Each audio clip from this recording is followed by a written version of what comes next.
Sigurado kasngi Pangiakrin na kasimbanin kong Ngakimo yapiman kami Haru ba jong apilong Henry ang apim don jinx ngayon Tang sipo jinggit kalakilon Namari ang apim don jing mood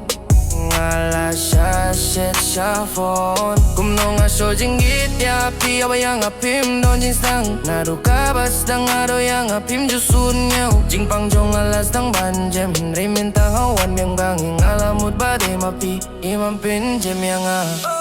Ngam labanino Ngakin mau baro Kipor bangiyak men Marway nga birkat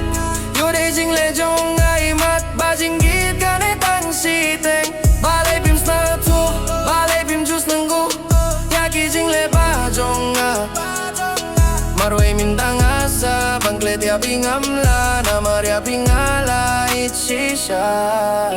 Ngapil kat man lagamiet Bang sen ya lade ngamut Panpin ya pinre nga ya leban ya Kun kir men jing men nga nyo mat Ka jing men kapapila ay hanga Nang sipor kila jana nga Bangklet ya pingamla Sungam laban nim klem api Pilapin mong ya donut Badminton nga jong mat man kasngina Pertengan sa jano Jing im jong asing kan sa kudem Ngam la show bandang isak mat Namar ngam laban pinjem ya donut Kam labanino